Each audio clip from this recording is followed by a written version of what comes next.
Halo semuanya, di kesempatan kali ini saya akan membahas topik yang sangat relevan dengan perkembangan teknologi keuangan di Indonesia, yaitu sistem layanan bank digital. Kita semua tahu bersama bahwa dunia perbankan sedang mengalami transformasi besar-besaran. Kalau dulu semua aktivitas dilakukan di kantor cabang, sekarang semakin banyak layanan yang beralih ke digital. Salah satu contoh nyata yang kita ambil dari transformasi ini adalah kehadirannya dari Blue by BCA Digital. Di video kali ini kita akan melakukan identifikasi analisis terhadap sistem layanan Blue by BCA Digital. Kita akan membahas mulai dari pengertian bank digital, profil Blue, sistem layanannya, fitur-fitur unggulannya, kelebihan dan kekurangannya, hingga tantangan yang dihadapi. Tujuannya adalah supaya kita lebih paham bagaimana bank digital bekerja dan apa manfaatnya bagi masyarakat.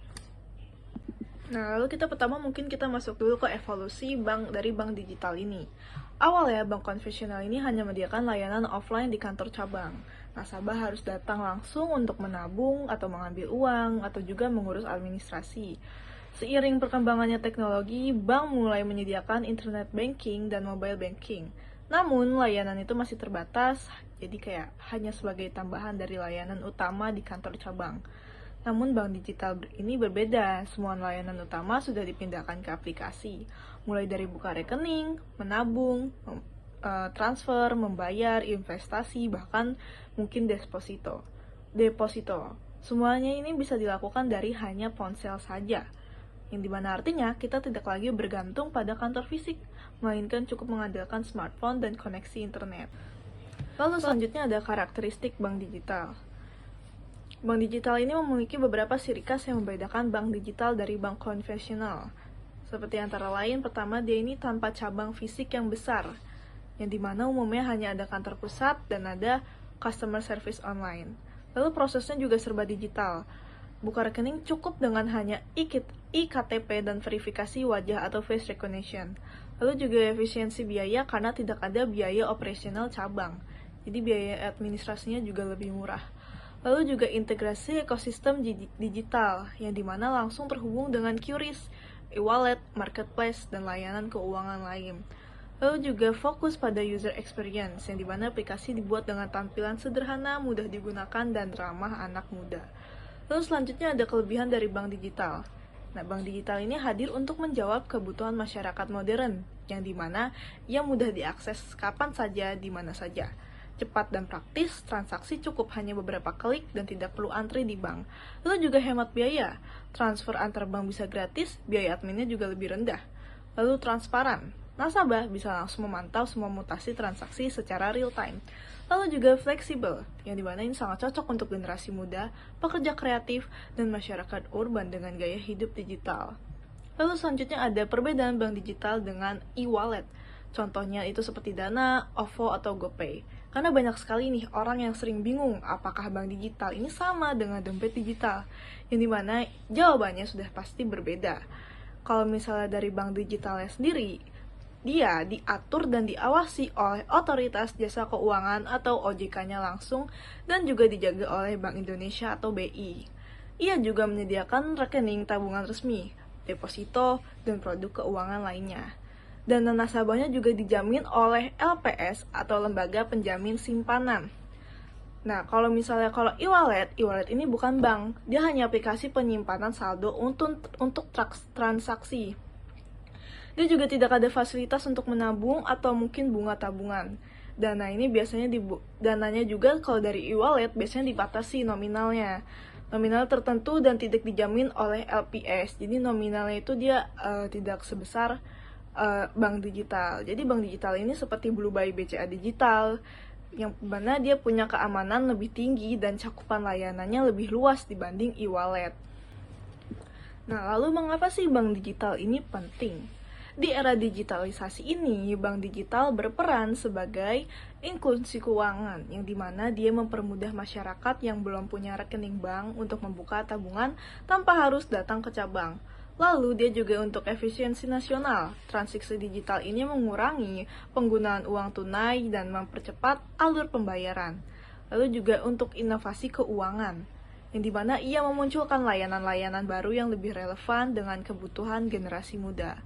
Setelah memahami nih apa itu bank digital dan bagaimana perbedaannya dengan layanan keuangan digital lainnya, sekarang mari kita masuk ke contoh nyata dari salah satu bank digital yang berkembang pesat di Indonesia, yaitu Blue by BCA Digital. Yang pertama kita akan masuk ke profil dari Blue by BCA Digitalnya terlebih dahulu. Nah, Blue ini adalah aplikasi bank digital yang diluncurkan oleh PT Bank Digital BCA pada tahun 2021. Bank Digital BCA sendiri merupakan anak perusahaan dari Bank Sentral Asia atau BCA, salah satu bank swasta terbesar dan paling terpercaya di Indonesia. Nah, mengapa sih BCA ini meluncurkan Blue? Karena perubahan gaya hidup masyarakat, terutama generasi muda yang semakin serba digital.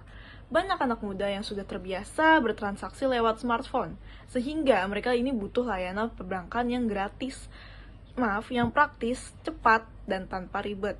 Blue juga hadir untuk mengisi kebutuhan tersebut dengan tetap membawa reputasi dan kepercayaan besar dari BCA. Jadi bisa dibilang Blue adalah versi digital murni dari BCA yang berfokus pada nasabah generasi baru. Lalu kita lanjut ke identitas dan brandingnya. Nama Blue ini dipilih karena warna biru yang identik dengan BCA, melambangkan kepercayaan, keamanan, dan stabilitas. Blue juga terdengar simple, modern, dan dekat dengan gaya bahasa generasi muda. Nah, aplikasi Blue ini menampilkan desain yang user-friendly, clean, dan kekinian dengan icon-icon visual yang menarik. Branding ini penting karena Blue ingin lebih dekat dengan digital native, yaitu mereka yang lahir dan tumbuh besar di era internet. Lalu selanjutnya ada visi dan misi dari Blue. Visi mereka itu yaitu menjadi bank digital terpercaya yang dapat membantu generasi muda dalam mengelola keuangan dengan mudah, aman, dan efisien. Misinya, mereka ingin memberikan pengalaman perbankan yang menyenangkan dengan fitur digital inovatif, biaya yang rendah, dan aksesibilitas tanpa batas. Blue ingin membangun kebiasaan menabung dan mengelola uang sejak dini, bukan hanya sebagai tempat menyimpan uang, tapi juga sebagai teman finansial sehari-hari. Lalu ada juga perbedaan Blue dengan BCA konvensional. Walaupun berasal dari induk yang sama, ada perbedaan signifikan. Nah, kalau dari BCA konvensionalnya sendiri, dia ini punya ribuan cabang fisik di seluruh Indonesia. Dia juga menyediakan layanan lengkap dari kredit, investasi, pinjaman usaha, hingga layanan korporasi. Juga prosesnya ini masih melibatkan kunjungan ke bank. Nah, kalau dari Blue by BCA Digitalnya ini, dia ini 100% digital. Semua proses dari pendaftaran hingga transaksi dilakukan via aplikasi. Dia juga tidak memiliki cabang fisik untuk melayani nasabah. Dia ini fokus pada produk simpanan, tabungan bersama, dan deposito. Dan juga dirancang lebih ringkas dan ramah bagi pengguna muda. Nah, untuk target penggunaan Blue ini memang ditujukan untuk segmen anak muda produktif, terutama seperti mahasiswa yang butuh rekening tabungan digital tanpa biaya yang ribet, fresh graduate dan pekerja muda yang mulai belajar mengatur keuangan, komunitas kreatif atau startup yang sering melakukan transaksi digital, juga masyarakat urban yang aktif menggunakan e-wallet, marketplace, dan layanan online. Blue ini menyesuaikan gaya komunikasinya dengan audiens ini, misalnya lewat kampanye di media sosial, konten interaktif, dan gaya bahasa yang santai. Lalu selanjutnya ada dukungan dan keamanan. Meskipun baru, Blue punya dukungan penuh dari BCA yang dimana artinya infrastruktur keuangannya menggunakan standar BCA yang sudah teruji puluhan tahun. Semua dana nasabah di Blue dijamin oleh LPS atau lembaga penjamin simpanan itu sendiri. Dia juga diawasi langsung oleh OJK. Selain itu, Blue pun juga menggunakan teknologi keamanan digital seperti enkripsi data, Face ID, PIN, dan autentikasi ganda untuk melindungi nasabah dari risiko kejahatan digital. Nah, lalu selanjutnya ada capaian Blue sejak diluncurkan. Dalam waktu singkat, Blue ini sudah menarik perhatian jutaan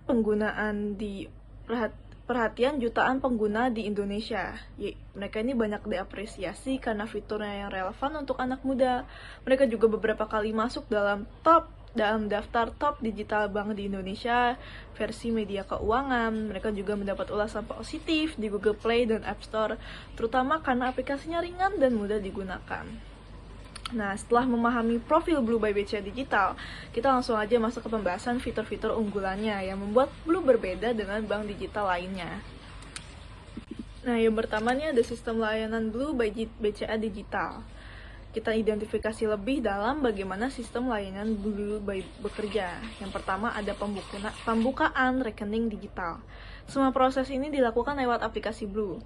Jadi ini cukup siapkan EKTP, nomor HP, dan email. Lalu verifikasinya juga dilakukan melalui video call dengan petugas. Setelah verifikasi, rekening langsung aktif tanpa perlu datang ke cabang. Lalu produk tabungan dan deposito. Blue menyediakan berbagai jenis tabungan digital, antara lain Blue Account, yaitu rekening utama untuk menampung dana dan transaksi, lalu Blue Saving, yaitu tabungan berjangka yang bisa dibuat beberapa pos sesuai kebutuhan, misalnya tabungan liburan, pendidikan, atau darurat. Lalu selanjutnya ada Blue Gather, yaitu fitur tabungan kolektif yang bisa digunakan bersama teman atau keluarga. Ini cocok untuk patungan, arisan, atau menabung bersama. Lalu juga ada yang terakhir Blue Deposit, yaitu deposito digital dengan pilihan tenor atau yang lebih fleksibel dan bunganya juga kompetitif. Lalu selanjutnya dalam transaksi keuangan. Nah, transfer ke sesama Blue maupun ke bank lain, itu fiturnya termasuk itu. Terus juga Blue memberikan kuota transfer gratis setiap bulan. Sisanya tetap bisa dilakukan dengan biaya murah. Lalu dia juga bisa top up e-wallet seperti Dana, OVO, GoPay, dan ShopeePay. Dia juga bisa digunakan untuk pembayaran dengan QRIS di berbagai merchant offline. Selanjutnya ada integrasi dari ekosistem BCA. Walaupun Blue ini berdiri sebagai bank yang terpisah dari BCA, sistem ini tetap terhubung. Transfer ke rekening BCA menjadi lebih mudah dan cepat. Namun, Blue tidak menggunakan infrastruktur cabang BCA, jadi tetap berdiri mandiri. Lalu dari aspek keamanan sistemnya ini mereka menggunakan enkripsi data yang kuat, loginnya juga dilengkapi dengan PIN, fingerprint, dan Face ID. Nah, transaksinya ini juga memerlukan autentikasi berlapis. Blue juga terdaftar dan diawasi oleh OJK tentunya dan serta dijamin oleh LPS. Nah, selanjutnya langsung saja kita masuk ke fitur-fitur unggulan dari Blue by BCA Digital. Nah, selain sistem layanan utamanya, Blue ini juga memiliki beberapa banyak fitur menarik. Yang pertama, yaitu Blue Saving. Dia ini membuat tabungan berjangka dengan target tertentu. Bisa otomatis auto debit juga. Lalu yang kedua, Blue Gather. Tabungan kolektif untuk patungan, arisan, atau tabungan bersama. Lalu Blue Deposit, yaitu deposito digital dengan tenor fleksibel 1-12 bulan. Lalu Blue Rewards, gratis transfer dan top up e-wallet dengan kuota tertentu setiap bulan. Lalu Blue Checking, yaitu laporan keuangan bulanan otomatis yang dikirim ke email. Lalu Blue Gift, kirim saldo ke teman atau keluarga dalam bentuk hadiah digital. Lalu juga ada QRIS dan e-wallet, yaitu dukungan pembayaran offline via QRIS dan top up berbagai dompet digital. Lalu selanjutnya ada yang terakhir, keamanan tambahan, yaitu proteksi dengan PIN, biometrik, notifikasi real time, dan fitur block atau unblock kartu. Dengan fitur-fitur ini, Blue bukan hanya sekadar rekening tabungan, tetapi juga menjadi alat manajemen keuangan pribadi yang modern. Nah, selanjutnya ada kelebihan Blue by BCA Digital. Kalau misalnya kita analisis kelebihannya, nah ada beberapa nih. Misalnya yang pertama, yaitu full digital. Praktis semua bisa dilakukan tanpa harus ke cabangnya. Juga fitur tabungannya variatif. Blue Gather dan Blue Saving ini sangat berguna untuk kebutuhan anak muda. Dia juga gratis biaya administrasi yang dimana dia menjadi lebih hemat dibandingkan bank konvensional. Blue by BCA Digital ini tentu juga terintegrasi dengan BCA yang memudahkan pengguna lama BCA. Jadi yang pengguna lama BCA ke Blue by BCA ini dia saling terintegrasi gitu. Nah, terus keamanannya juga terjamin ya, dimana dia juga diawasi OJK dan dijamin juga oleh LPS. Tapi tentu saja aplikasi ini masih memiliki kekurangan dan tantangannya. Seperti antara lain ini dia tidak ada layanan fisik yang mungkin menjadi sulit untuk nasabah yang masih terbiasa ke bank. Kuota transfer gratisnya juga masih terbatas, terus juga belum banyak fitur investasi dibandingkan bank digital lain seperti mungkin Jago atau Cbank. Tantangan lainnya ini adalah mungkin persaingan ketat gitu antara bank digital di Indonesia yang masing-masing masih berlomba menawarkan bunga tinggi dan promo cashback. Nah, dari identifikasi analisis ini bisa disimpulkan bahwa Blue by BCA Digital adalah salah satu contoh sukses transformasi bank digital di Indonesia. Fokus utamanya ini ia memberikan layanan praktis, mudah diakses, dan sesuai gaya hidup digital generasi muda. Blue menawarkan sistem layanan yang lengkap, pembukaan rekening digital, tabungan, deposito, transfer, atau top up, e-wallet, hingga QRIS. Nah, ada kelebihannya juga seperti biayanya murah, fitur unik, tetapi juga ada tantangan dalam hal fitur investasi dan keterbatasan layanan fisik. Nah, bank digital seperti Blue ini berpotensi menjadi masa depan perbankan di Indonesia, terutama jika masyarakat semakin terbiasa dengan layanan serba online. Demikian video edukasi tentang identifikasi analisis sistem layanan bank digital di Indonesia dengan studi kasus Blue by BCA Digital. Semoga penjelasan ini bisa membantu kita semua memahami bagaimana bank digital bekerja, apa manfaatnya, dan bagaimana perannya dalam perkembangan keuangan di masa depan. Terima kasih sudah menonton, sampai jumpa di video edukasi berikutnya.